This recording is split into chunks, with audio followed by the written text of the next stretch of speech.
हाय बच्चों लोग, good morning. क्या हाल चाल है? देखो, आज हम करने जा रहे हैं एक्सरसाइज 3.2 का क्वेश्चन नंबर फर्स्ट का फिफ्थ पार्ट। क्या कहता है फिफ्थ पार्ट? इन दोनों इक्वेशंस को सॉल्व करना है, यानी एक्स और वाई की वैल्यू निकालनी है। कौन से मेथड से? सब्स्टिट्यूशन मेथड से। आई होप अब तक आप सीख गए होगे सब्स्टिट्यूशन मेथड। देखो क्या करते थे। ये रहा हमारा पहला equation, √2x plus √3y equals to 0। इसमें से हम x को अलग कर लेते हैं। √2x इज इक्वल टू, ये देखो, 0 माइनस √3y, तो ये क्या हो गया? ये हो गया माइनस √3y। और इधर देखो √2 क्या था, मल्टीप्लाई में था, तो इधर ये आकर के डिवाइड में हो गया। ये √3/√2, इसको इक्वेशन 1 मान लिया जाए।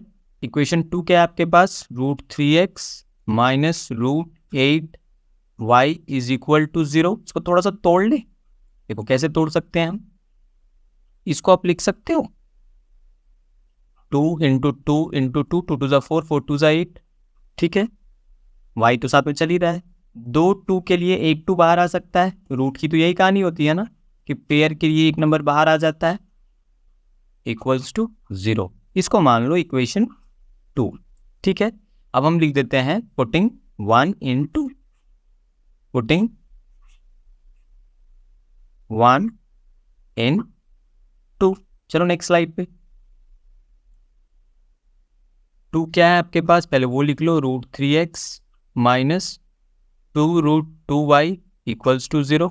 यही है ना? √3x minus 2√2y equals to 0, जहाँ x की वैल्यू हमें क्या रखनी है? Minus √3/√2y, minus √3/√2y। ये तो रखना था ना x की जगह, रख दिया हमने। Putting 1 in 2, right. Minus 2√2y equals to 0। चलो सॉल्व किया जाए। माइनस को माइनस रहने दो।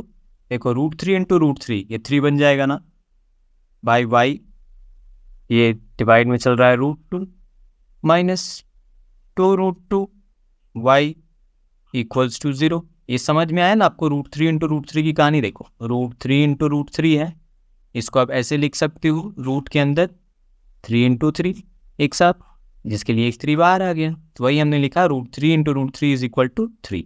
माइनस तो चल ही रहा है। अब आप क्या करोगे, यहाँ पर एलसीएम ले लो। इसके नीचे कुछ नहीं है 1, इसके नीचे कुछ नहीं है, तो इसके नीचे तो कुछ है ही, √2।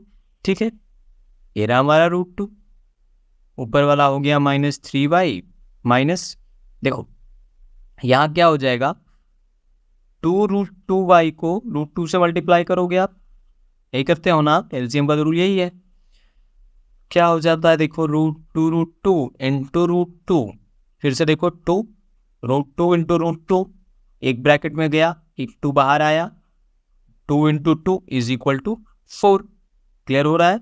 देखो तो ये कितना बन गया हमारे पास, -3y माइनस ये पूरा बन गया 4y, और ये √2 तो उधर चला गया, तो 0 इंटू √2 0 ही हो जाएगा।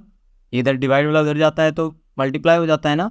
ऑल तो देखो इसको लिखने का एक्चुअल तरीका क्या होता है कि √2 तो 0 हो नहीं सकता, तो इसीलिए ये वाला टर्म 0 हो गया।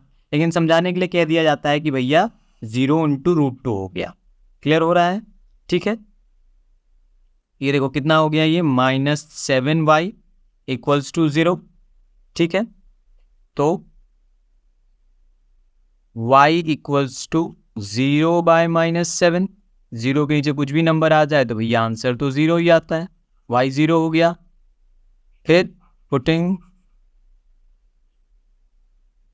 y equals to 0 in equation 1 में पुट कर देते हैं हम। ठीक है, देखो मैं इक्वेशन शॉर्ट में लिखता हूँ, आप पूरा लिख लेना। x क्या है? -√3/√2y, x is equal to -√3/√2 into y। क्या होगा ये?